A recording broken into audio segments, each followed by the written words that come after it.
Yeah. All right. We're recording, which means this is real because, nothing's real unless it's on the internet nowadays. You think about all that learning that was just disappeared into time. I mean, all that learning that disappeared into people's hearts and actually made people rather than just made an archive somewhere on a giant server. But thankfully, the internet is a wonderful way to study with people you'd never get a chance to study with physically. So happy to record it, especially since we've worked out most of the technology kinks. Used to be just pulling hair out trying to get to work. But finally, 3 weeks, I've been promising blood and guts. I can guarantee we're going to actually do the sacrifice tonight. Right? 3 weeks we've been working on it, and we kept getting distracted in that most beautiful way that Jewish study leads to, and not progressing as fast as I expected. Now, I know we're not going to miss it because the very first Mishnah we're doing, we get the knife out. So, all right. We're ready to dive in? With that introduction. With that introduction. So we are on Pesachim, chapter 5, Mishnah 5. Again, for those of you playing at home, you can find good translations of the Mishnah available in many places online. I recommend Safaria. It's a very nice online repository of a huge number of Jewish texts. But there are lots of places to find. You can also get subscriptions to the United Synagogue's Mishnah a Day program, which is the text that we're using, because I find it has some very nice commentary that just matches the level of depth we're going for. So 2 good sources, plenty more out there. Chapter 5, Mishnah 5. Harriet, am I going to be able to impose upon you as a reader again? All right. Okay. Introduction. No, just straight to the text. Straight to Mishnah. You're welcome to keep the copy and read the introduction and commentary all on your own, but for our flow, we start just with the Mishnah itself. So this is Mishnah 5. First point is, the Pesach is slaughtered in 3 divisions, as it is said, and the whole assembly of the congregation of Israel shall slaughter it. Assembly, congregation, and Israel. All right. So this topic came up in our tangents, and I told you we'd get to it before. So now we're getting to it. Didn't get to it the night we asked about it, but now we're getting to it, which is, how do you slaughter all of the lambs needed to feed all of the families, the groups that have gotten together to have the Seder together? How do you fit them all in the temple room, the temple courtyard? And the answer is, you don't. You have rotations, right? So they would divide the number of people who needed to have the lamb slaughtered. And remember, it's not 1 lamb per person, it's 1 lamb per Seder, and the Seder should have many, many people in it. You have 1 lamb per Seder, and you divide the number of lambs you need into 3 groups. So you've got a first group, a second group, and a third group. Make sense? Yeah. The first group, and the way they work this out is, it says why 3 is basically the question, and they say, look at the verse, the whole assembly of the congregation of Israel shall slaughter it. 1, 2, 3, 3 groups. Assembly, congregation, Israel. So we got 3 groups. Just like you could be a Kohen or a Levi or a Yisrael, you could be an assembly group, you could be a congregation group, or you could be an Israel group. Just matters of which group you're going to be on the Temple Mount doing the slaughter. Make sense? Okay. It may be a little bit of a semantic stretch. The point is, why not 50 groups, right? Or why not force everybody into 1 group? This provides a good textual balance. In other words, we have no way of actually knowing what happened. So we're trying to figure it out. Presumably, the rabbis that are recording the Mishnah received traditions from the people who lived during the time of the temple. And so whether or not the Kohanim in the latter days of the Second Temple period organized it precisely this way or didn't is a subject of heated academic debate. And whether or not this is how it was supposed to be done or not is also the subject of heated academic debate. But certainly the sages of the Mishnah believe this is the way it should be done. And here is a supporting text for why it should be done in this manner. We definitely know that the Passover offerings happened. We know that from other outside sources. So it's not a question of how they happened. It's just we don't have any video. The Mishnah is the best we got. The first group entered. The temple courtyard was filled, and they closed the doors of the temple court. Right, just like Kol Nidre, Yom Kippur night, you come in and the door's shut. We're just doing one group. You don't come in the middle of this. And as you're going to see, it's a very complicated procedure. No stragglers. You come on time or you don't come, or you're in the next group. But nobody comes in during the middle of this. And it sounds like people came in until it was full. Correct. They close it up. Exactly right. Exactly. And we're going to see that the third division is smaller than the other two. So it's not necessarily an equal division. They sounded a tekiah, a teruah, and a tekiah. Sound familiar? Yep. Tekiah, teruah, tekiah. Right. So this is everybody hands on lamb. Right. Everyone get ready. This is going to be a group process. The priest who provide the sacrifice? Who provide the sacrifice? It's the group that is having the Seder. If everyone came inside until the room is full, not everyone is connected with each other. So maybe they have different sacrifices.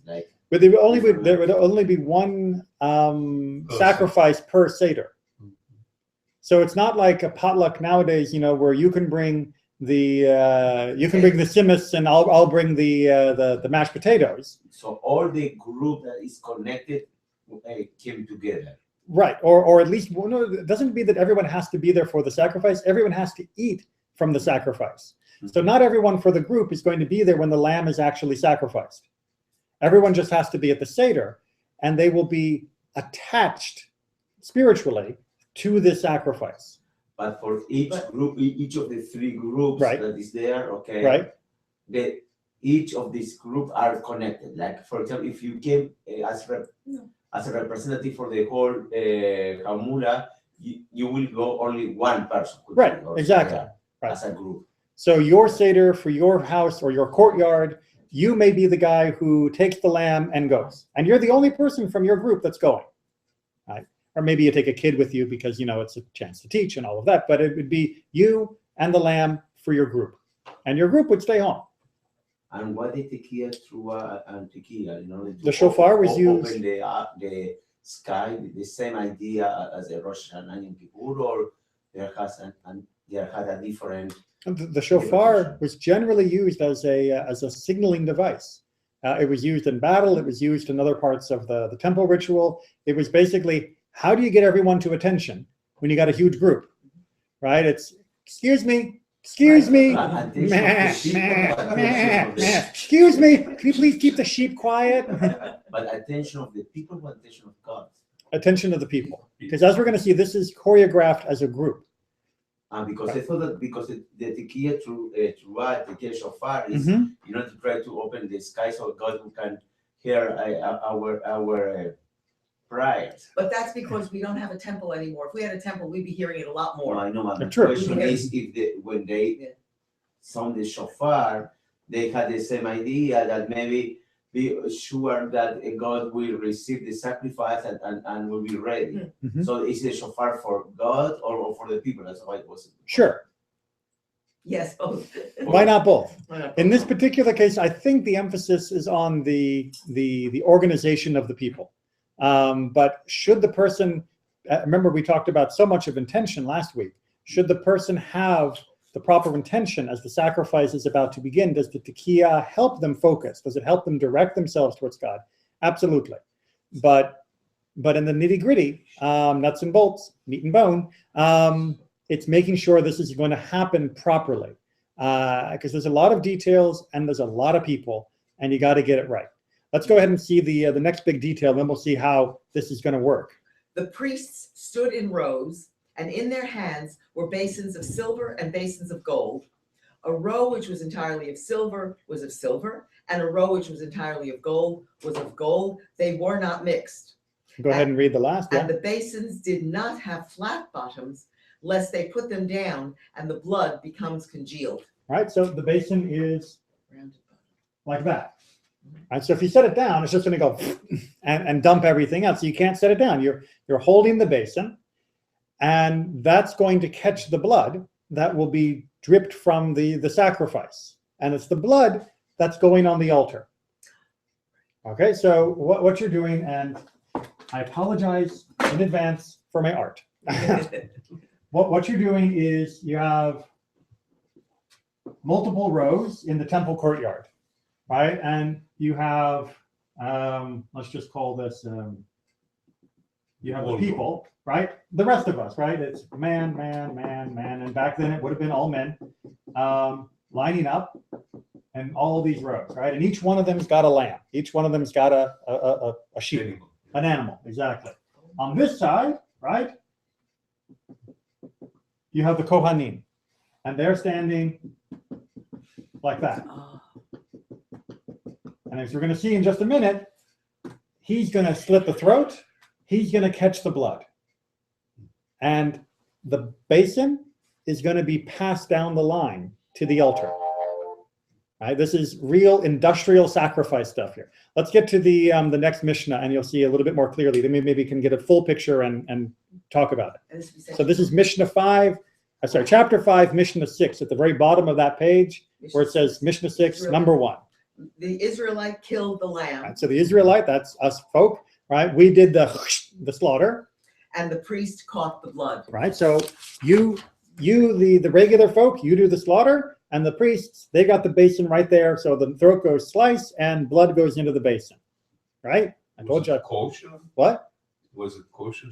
Of course, everybody knew how to slaughter back then, right? Because you didn't have a kosher butcher. Everybody did their own slaughtering. If you wanted a chicken, you went out and you grabbed the chicken and you did the chicken. They didn't actually have a lot of chicken then, but you know the point.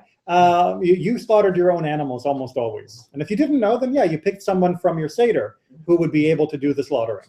But the idea here, and this is interesting, is that the person is doing the slaughtering, not the priest. All of the sacrifices, it's the priest that actually does the slaughter. But here, it's preferred that the Israelite be the one doing it, right? Because that is the essence of the Seder and the sacrifice, is that we slaughtered the animal. We had the Seder before we left Egypt. We put the blood on our doorposts. It was done by the rank and file, literally, of the people. But the average person can't go to the altar. Right? Even though they're doing the sacrifice, they can't go to the altar precincts.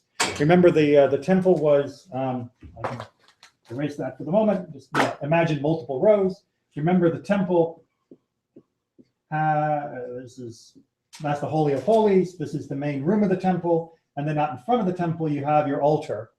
And there's a wall with a door all around it. And then there's a set of steps that lead up. And this is your courtyard. Approximately, not drawn to scale, okay? So a regular Israelite, the rest of us folk, we stop here. The altar's there. Only the Kohanim. Only the Kohanim get to go into that part. So we are doing the slaughter here, and it's the blood's got to get there. So that's what we're going to work out in part 3. So he would hand it to his colleague, and his colleague would hand it to his colleague, and he would receive the full basin and give back an empty one. The priest nearest the altar would sprinkle it once over against the base of the altar. Okay, so I've got one hand with the basin catching the blood. I hand it to the guy next to me, and I take an empty one from the guy next to me. So we're moving down the row, empty and full, well, full and empty technically, because you're moving out the full first and bringing in an empty one until it gets to the end of the row. And from the end of the row, it goes up to the altar. You see how that works? So rather than having one priest or even a dozen priests all moving around, getting the blood and lining up and splattering, it's just moving it down the line. Move the blood down the line. Move the blood down the line. What? The bucket. Like a bucket chain, exactly. So every one of the buckets is full, right? Every basin. I mean, it's not a bucket. It's They all have blood in it. exactly. Each one of these sacrifices would create a basin of blood that would get passed up the line, and then the last guy gets to put it on the altar. So for each sacrifice, you have a lot of Just a basin's worth, right? you have a lot of basins. Yeah, you've got a whole group of people, a third of the people of Israel No, almost. that's mean for each lamb, you obtain a lot of blood. No, you only need a little Only bit. one. You only need a There little. are only 3 sacrifices at a time. No, 3 groups of sacrifices. There's hundreds of lambs, Correct. right? And all of their blood, well, blood from all of them is going to end up on the altar. Correct. But you have like 3 groups at the same time. Think of No, it this way. no. I You know have what he's 3 saying. groups in sequence. You've got group number 1, right? This is like boarding, like on an airplane, right? You've got the first group's boarding, not first class or anything. It's just the first group boarding. All of their sacrifices and all of their blood happens. Everyone else is still outside the temple. The doors got shut, remember? But until everyone will arrive again, like takes time. Like That I don't time? know. Yeah, but It's like 3,000 yeah, people but arrived. let me They let me divided finish it into the 2,000. idea. I know, but Okay. let me finish the idea. All right. Okay. All the process, okay, until a new group came, okay, Right. with the sacrifice and Right. and they slaughter the lamb and everything takes time. Yes. But so why? So I don't see so much the need for the shortage of people. If that like there's enough time for someone to go there and walk. It's not like it's and continue. Okay, come one lamb, you kill. Okay, the next one after 1 minute. Okay, so that's the part that for me is difficult to visualize the need of so many kohanim because you don't have. If you have one basket for each lamb. For each lamb, you Right. don't have so many lambs so fast. Okay, it's so fast pace that you need so many people. But you do because you have to worry about the blood congealing. So this has to move. If you leave the blood out, it's going to start thickening up. And that's what they were worried about. If you put a bottom on the bowl, then people would just be setting the bowls down. And then you might forget one, and then it's gotten congealed, and it's not good for the sacrifice anymore. So they're trying to compromise here because they're letting the average person do it, because that's the better way for the mitzvah to be done. But they also need to do it on the altar, and that can only be done by the Kohanim. And so this is well, at least the Mishnah believes, is the smoothest way to make it work. Right? The other alternative is everybody stands in a line, and you have one person come up, you do the sacrifice, you catch the blood, you go around, you do the altar, and then you take out then you put the animal up, you take off its skin, you take out the fats. We're going to get to that later. You put those on the altar, and then he goes away, and then the next person comes out. It'll take the next Pesach. It takes it forever. I mean, the problem with that is each person would have to be complete by himself, like for a regular sacrifice. They're dealing with, as we talked about in the previous evenings, they're dealing with a time constraint here, because this all has to be done early enough that the animal can be cooked to be prepared for the Seder, and that's a time limit.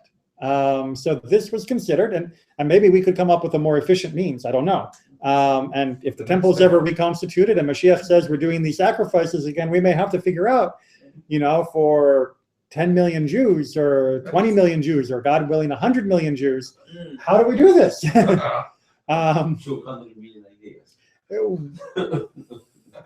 But eventually, if we can figure out how to board airplanes, if we can figure out how to get on roller coasters at Disneyland, we can figure out how to move people through so that the sacrifice happens, is meaningful, and is on time.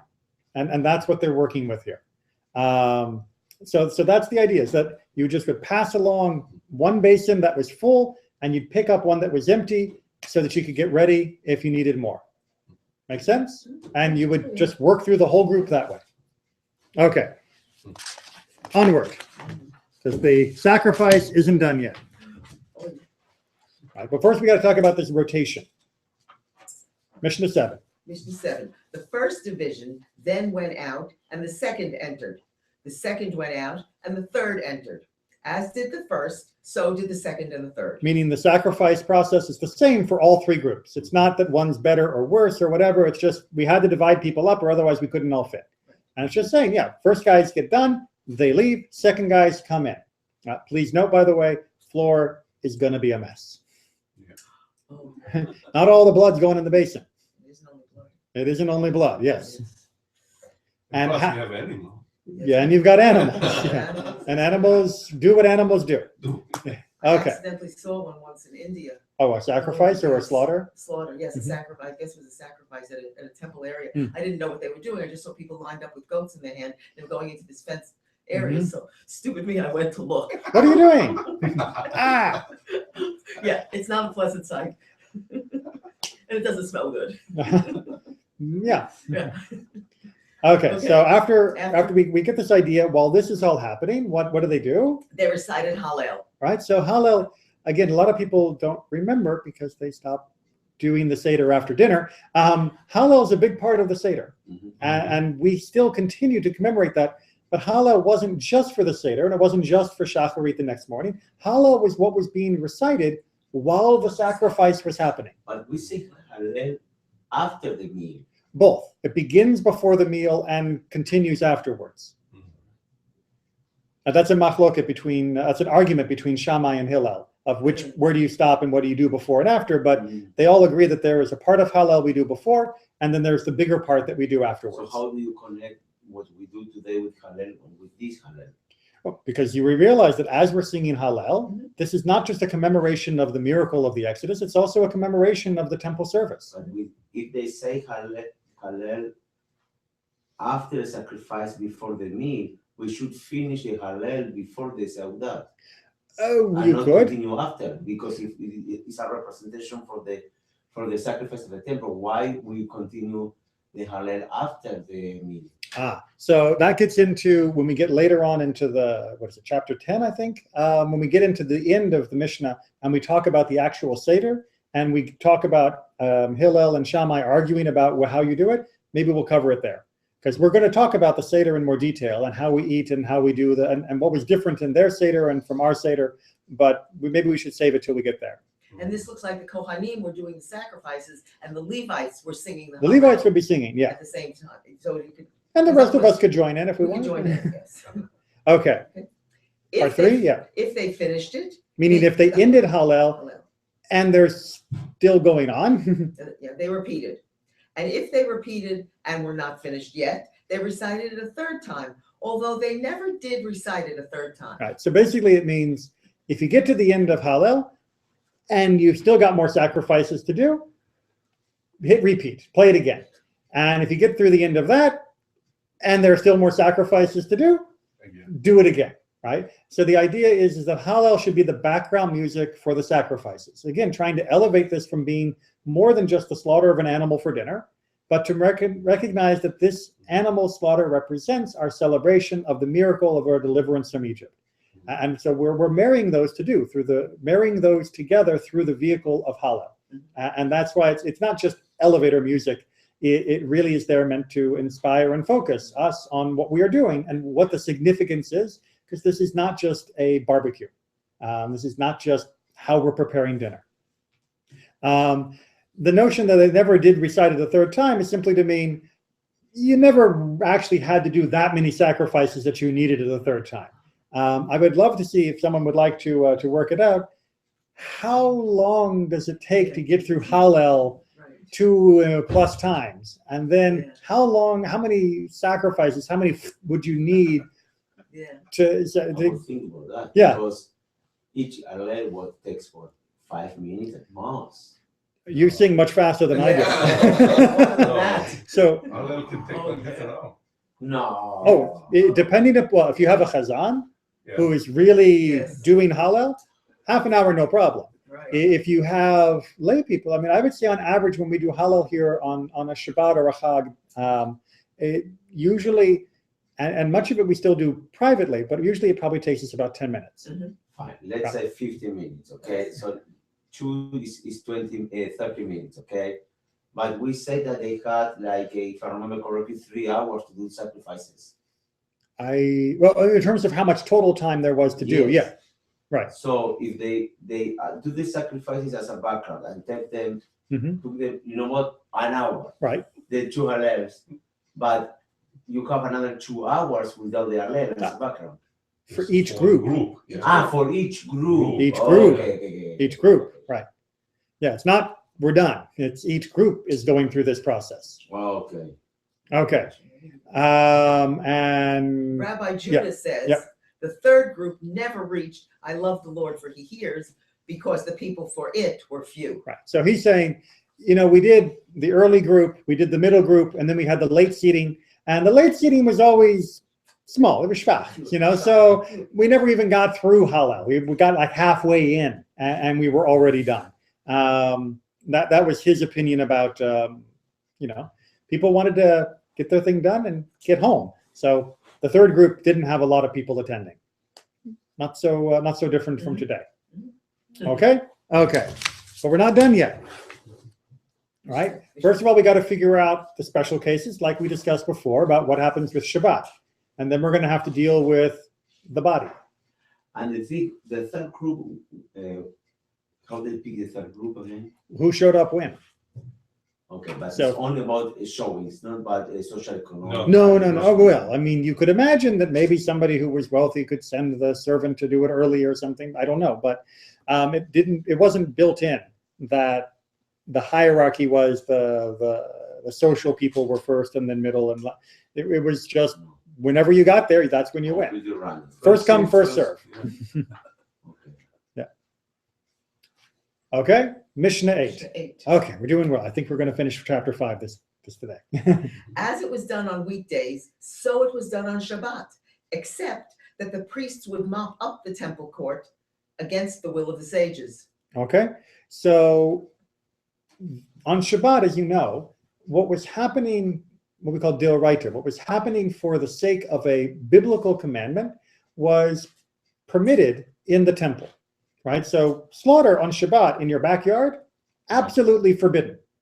Slaughter on Shabbat at the temple in order to do a mitzvah, absolutely required, right? We have to do this. So if you're needing to sacrifice the animal in order to have the Pesach for your Seder, then you have to do the sacrifice on Shabbat.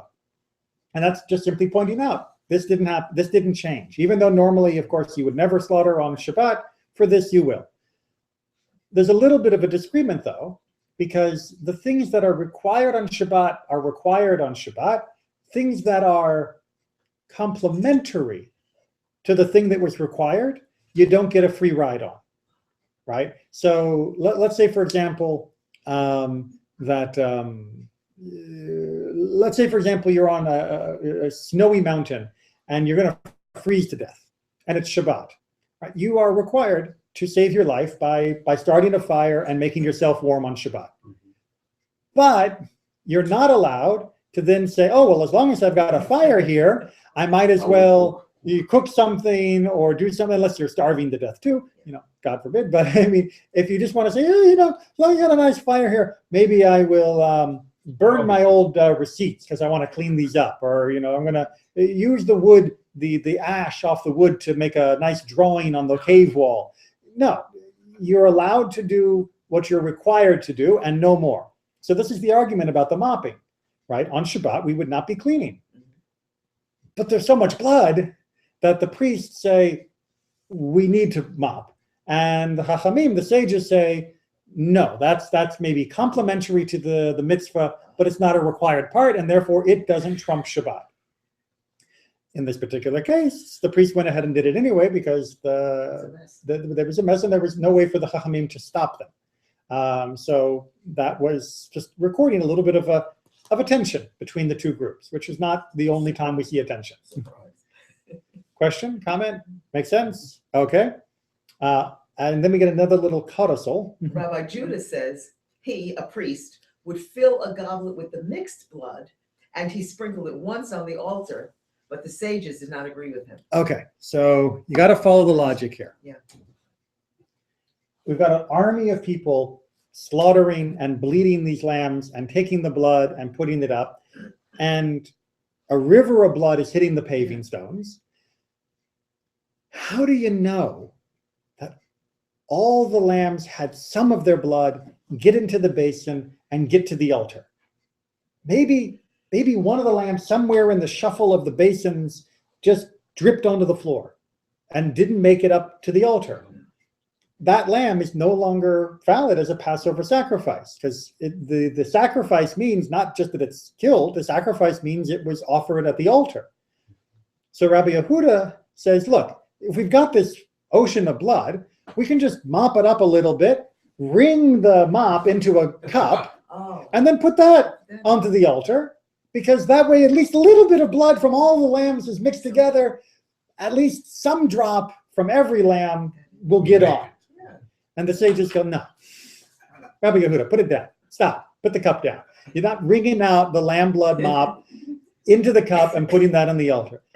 This system is designed to make sure that everything gets to the altar. And the rabbis generally have a tendency that although they are known for taking precautions, we've talked about before, although they are known for going a little extra to make sure that everything happens, they also are known for saying up to here and no more, right? Because if you did this, if you're worried about every single drop of blood, maybe one lamb slipped there, then you're going to go nuts.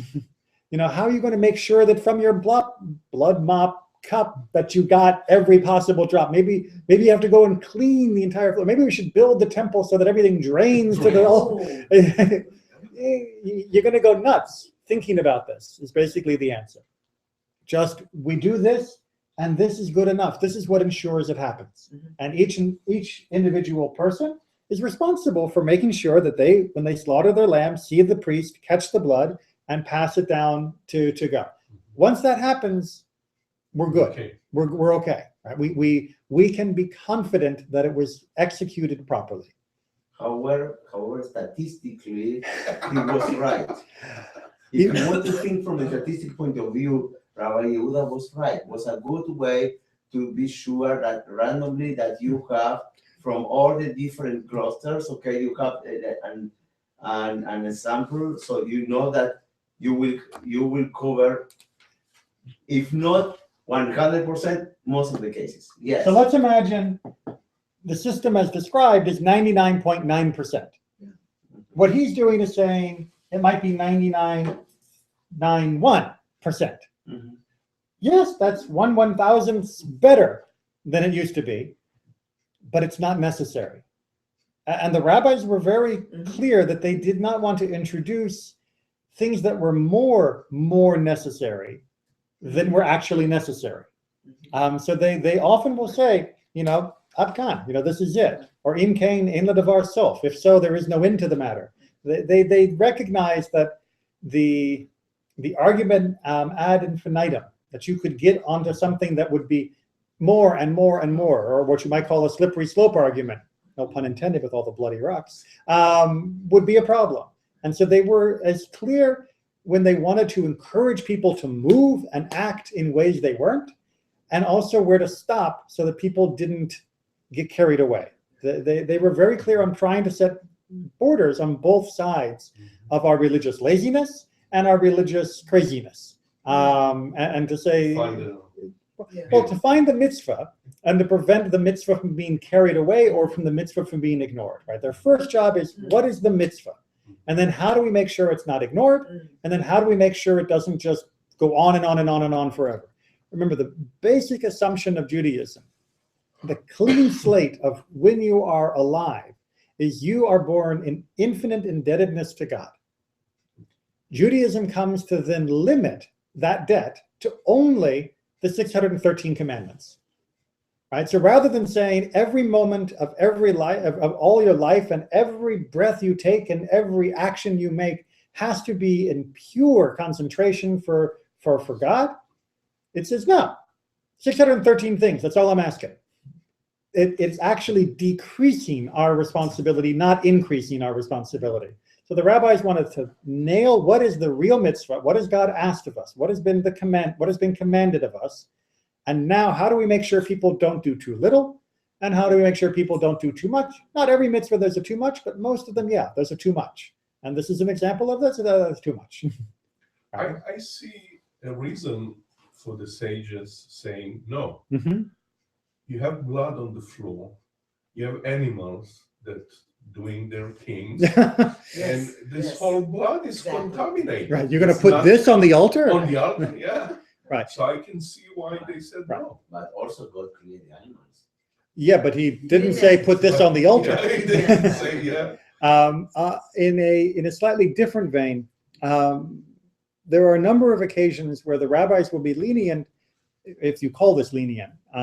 They won't require extra, I should say, because to require extra casts doubt on what was actually done, right? So, Natan is pointing out, statistically, you are improving your chances by at least a little bit.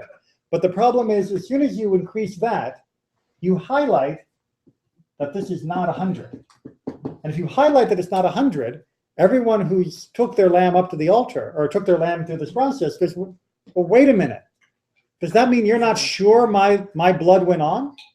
Well, let me do this again, right? Because how do I know if you don't know that it happened? How do I know that it happened? And then I can't trust my Passover sacrifice. Now I don't know whether I did a sacrifice or not. You have to give me the assurance that this system is good enough. And going back and mopping up the extra in case you missed some doesn't make me confident that you got mine. So do I need to bring another lamb? Right? Do I have to do like pay extra to make sure that I can see my lamb's blood go and not just the pass down the chain thing? No, tell me that you know that we did it.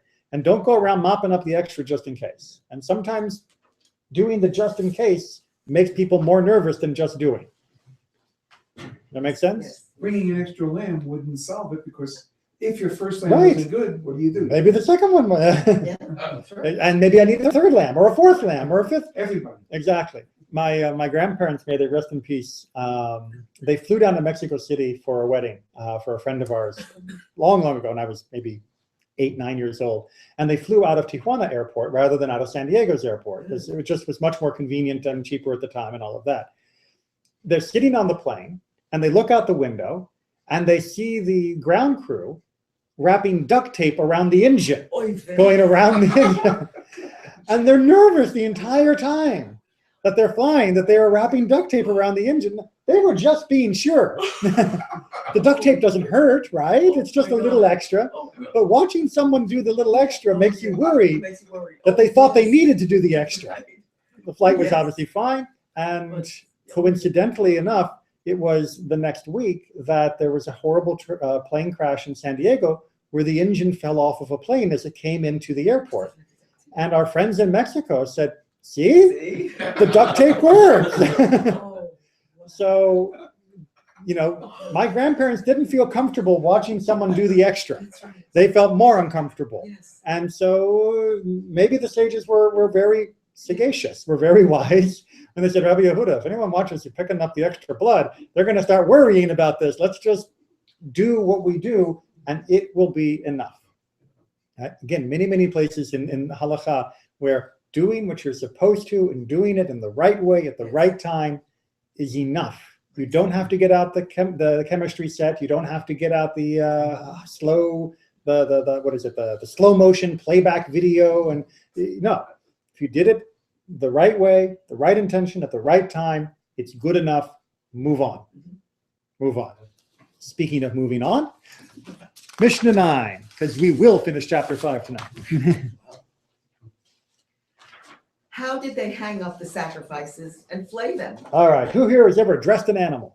And I don't mean putting a Halloween costume on your dog. No. All right, dressing an animal means removing the skin. All right, you don't eat a lamb with its skin on. It's not chicken or fish. You have to remove the skin.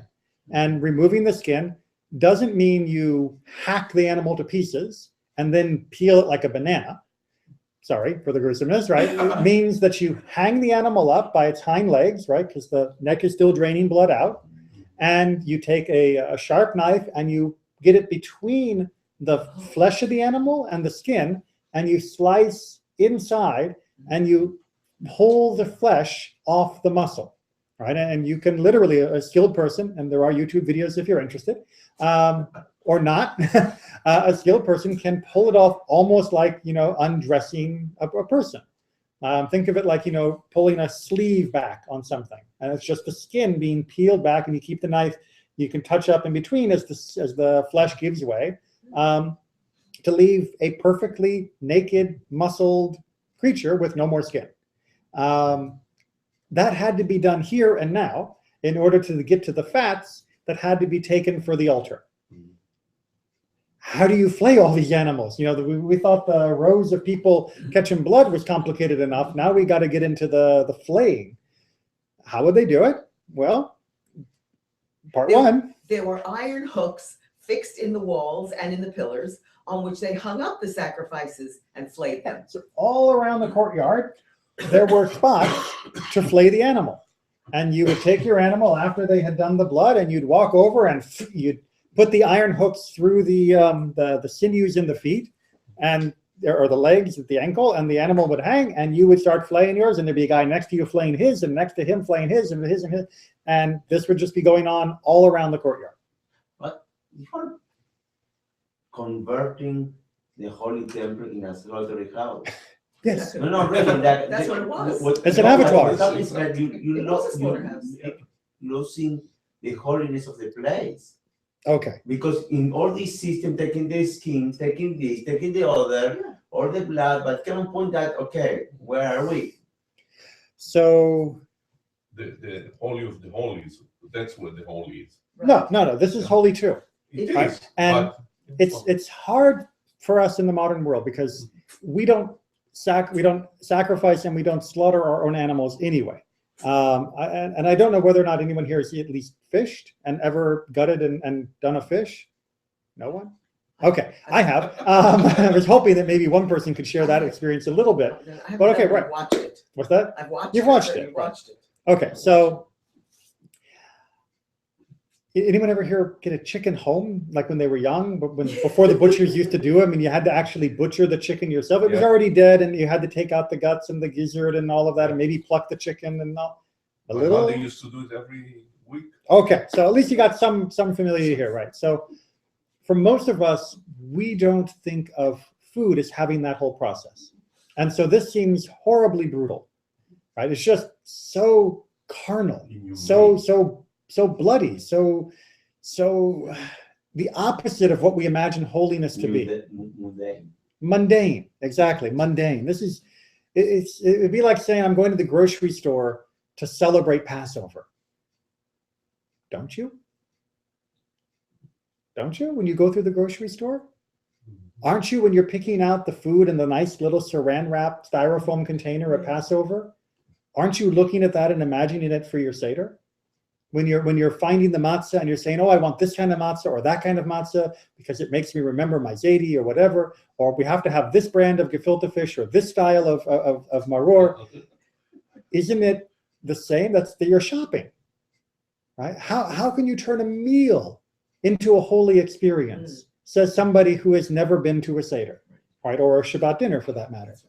People who aren't Jewish look at us and say, you're making your great liberation thing around food and wine. I mean, no, even of course, it should be prayer, or it should be meditation, or it should be just singing, or fasting even, depending upon your religion. On Jewish event without food is not anything. I know that, and you know that because we're Jewish. But it's not automatic, right? Some of the other people look at us as we prepare for Passover and go, you find it spiritual to clean your pots and pans, right? To scrub and clean. You find it spiritual to walk around your house with a candle and a feather looking for chametz? This is spiritual? And we say, yes, absolutely. This was, yes, a mundane act that was carnal and bloody, but it was transforming life and transforming something that a person was looking forward to, getting to eat this meat, which many people only ate a few times each year because you just didn't afford to eat meat all the time. And they are eating it in the name of freedom and the name of the Exodus and in the name of God. And they are preparing it together with thousands of other Jews that they know will be going back to thousands of other houses to celebrate the same way. Yeah, it was bloody, and it probably would smell bad to us. They were probably a lot more used to the smells than we are because they lived with animals constantly. But this was a holy moment in their minds. And it may seem icky to us, but then watching other people watch us eat gefilte fish, and they go, what is that? Cat food. Yeah, cat food, exactly. And they don't get what we do either. You know, you're gonna wrap yourself up in a talit. Does that mean the synagogue is a dressing room, right? That you're getting dressed here? I mean, there's so many things we do that could, in the eyes of people who aren't Jewish, or in people who, God forbid, 1,000 years ago are still Jewish but don't do many of the things we do, they would look at the things we did and go, "Oh, that's we don't do that anymore. You use an actual fire for your lights? How barbaric. You need to use LEDs. Why are you burning candles and burning oil? That's kind of archaic already. And in another 500 years, I can imagine the average person looking at us, going, lighting fire. Going, what are you, a caveman? Get flint and steel and, it's just barbaric. The taking of a life for this purpose was the ultimate way that a person could say, I am linking my life through this life to God. And it was taking what was mundane, survival, and transforming it into the greatest moment they would have each year of being with their family to celebrate this freedom, to feel and to taste freedom in a way that they didn't any other time, to experience it as a group, in a whole community, watching everyone else participating together, hearing the sounds of Hallel, echoing around you. It isn't pretty for us, but it would have been glory for them. And it's sometimes hard for us to make that jump. And a big part of it is because we simply don't live with animals and our food the way they did. And don't see the transformation and the elevation this was. For us, blood and guts is going down. For them, blood and guts was normal. Bringing it to the temple was only going up. And so it's a different starting point. And that you're right, it makes it really hard to understand. And I'm not exactly comfortable with the images here myself, because I have done fish. I don't know that I would be good doing the whole animal. But for them, this was what they needed, and it was elevating for them. Okay, or we're going to get through this. We're going to get through this. Part two. Because we have the iron hooks on Yes. the wall. But if anyone had no place to suspend and flay their sacrifice, there were thin, smooth staves which he placed on his shoulder and on his fellow's shoulder, and so they hung the animal up between them and flayed it. All right. So you're never going to look at the symbol of tourism for Israel the same way again. Right? You guys know what the symbol for the tourist department is in Israel? Carrying the grapes, right? You got two guys, again, pardon the artwork, and they got a pole going between them, and they've got the grapes hanging off of it, right? Replace grapes Animal. with A dead sheep. Anyone? meh, right? That's another leg. With a sheep. And so you've got a pole on this shoulder, a pole on this shoulder going across to my guy in front of me. My animal is hanging off the poles, right? The hooks through their legs. And while it's hanging on my shoulders, I'm peeling the skin off of it because there's no other room. There's no more hooks left. You're up to your elbows in it. That is, you're holding the weight of this animal on your shoulder while you are flaying it. And I really have to appreciate their skill to be able to flay something that's on you, basically. It's just incredible dexterity, I have to imagine, or very good strength. However, Shabbat. Rabbi Eliezer says, when the 14th fell on Shabbat, he placed his hand on his fellow's shoulder and his fellow's hand on his shoulder, and he hung up the sacrifice and flayed it. Okay, so Rabbi Eliezer was concerned that on Shabbat, you shouldn't be carrying the poles. Right, the sages, by the way, disagree with him and say, no, the carrying of the poles for this purpose is okay. But Rabbi Eliezer was worried, so he came up with an alternative, which is I put my hand here, you put your hand here, my right hand is free still, and I can flail it while it's hanging off my arm. Yeah. Luckily, Rabbi Eliezer didn't win. They used poles. Mishnah 10.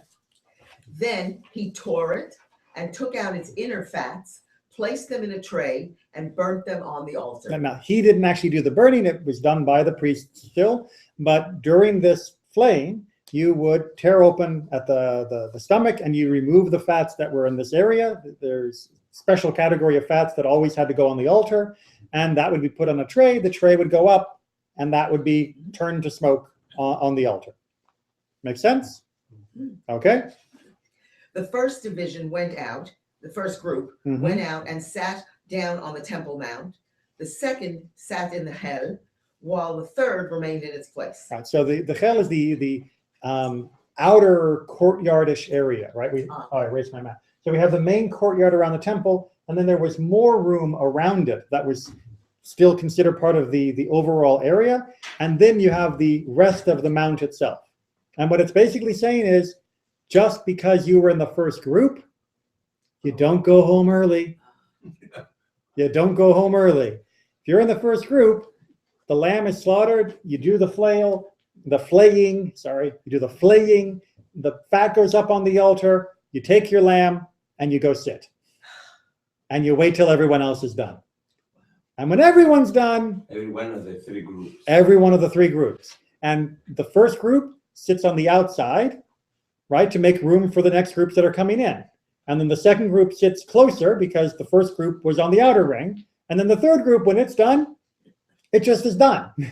And then everyone can go home, right? Because this, even though we're dividing ourselves into groups because of all of the blood and the flame and the space available, we are still one people.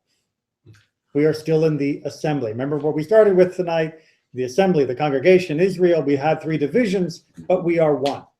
And so we will sacrifice together, even if we can't sacrifice simultaneously. And that means I'm not done until you're done. And then finally, part A. When it grew dark, they went out and roasted their Pesach lambs. They say, let's eat. Right? Eventually, then you go out and you roast, and we will be talking about the details of how that roasting took place, but not tonight. And that's the end of chapter 5. Any questions? I have one thing that made me think. You said everybody waited for the others to finish. When you're washing your hands and it's a big group of people, even though you wash first, you still can't talk. Exactly. And you're sitting. That's right. Absolutely. Right. When you're doing Netilat Yadayim and you have a big group, first guy to do it, he just has to wait for everyone else so that you can do the motzi together. Same thing when doing the Amidah. Right? If you finish your Amidah very, very early, but the people right around you have not, you don't sit down. Right? You stay standing while they are still davening. Now, if they're talking and kibitzing, then that's different. Right? It's always better to wash at the end. Yeah. You're very strategic. Yes, so you can talk and no one can answer it. So it's all of you. That's it. You have the monologue. I like that. See, unfortunately, I don't get that luxury. It's, Right. That's it. It's a secret way to get rabbis to be quiet. By making the rabbi go first. To you, okay? You can talk the person. Rabbi, you go first. Yeah, please, Rabbi, after you. I don't remember how the blessing goes. Could you do it first? Oh no, I'll be at the end. I don't want to be pushing. But now I know what to look for when I see you doing that. And I'll say, Mr. Brenner will lead us in the first blessing. Okay. So yes, perfect parallel, excellent example of how we still have many things that are reminiscent of this. Not necessarily a direct reminder of this, but they are reminiscent because we do want to remember over and over again, we're together, we're one. Doesn't mean we can always do everything exactly together, exactly simultaneously, but we should be as together as we can possibly be. And this was their way of making sure that we could do all the sacrificing and be together and get home in time for the Seder. Make sense? Of course it makes sense. That's why they're called the Chachamim. That's why they're called the sages. If it didn't make sense, they would have been out of a job. And then the idea of having many people join together, because a lamb feeds a lot of people. So you don't just take it home to your family. Absolutely. You invite others and they join with you to do this together with them. That's why you have one guy from the group go in, because you can't have, I don't know, 30 people can eat a lamb. Well, you think about it, how many people here had a turkey for Thanksgiving? Oh, because so Right, and you got a 15, 20-pound turkey, That's right. right? And you had 20 people at your house, and there was still like half a turkey left when you were done. Right. And a turkey is a lot smaller than a lamb. I remember, we're not talking about lambs like, ooh, my baby little lamb. We're talking, a good-sized lamb. So yeah, it would be feeding a good-sized group. All together, exactly. Now, this probably would have made our Seders look small. Say you have 30 people at your Seder, bad. I'm just wondering, you're saying the lamb is heavy. Yeah. Yes. 50 pounds. Oh, Yeah, I would imagine at least, yeah. And they're carrying it. Oh, they're Yeah. And it's Well, it can walk. It can walk by itself okay. when it goes. You can't walk home. But then you gotta dress it or undress it. Absolutely. You're hoisting this thing up on the hooks. Right. Yeah, but you do this, not the lamb every day, but you're doing physical labor probably every day of your life. It's true. So, picking up a 50-pound lamb is like picking up a 50-pound sack of grain, or picking up, clay to be a potter, or stacks of leather if you're a cobbler. You're used to hoisting and moving. That's what things were. Yeah. Wow. Physical. Yeah, it was. Yeah, that's No matter what you did, there was always a physical. They didn't need a gym. They didn't need a gym. That's right. No, yes. Yeah. They needed better nutrition. Stronger. Yeah. Yeah, they needed better nutrition. Right. They needed a gym if they wanted to look like Brad Pitt, but they didn't need a gym to be strong. Right? You go to a gym if you want to get abs. They didn't have abs; they had muscle, and it served them well. You know, how many people can hold a lamb, you know, supported like this, and still, you know, do the knife work? It's just incredible. But if that's what you do, it's what you do. Okay, that's chapter 5. We will press on with chapter 6 next week. Thank you. יישר כוח, רבי. Yeah. שהוא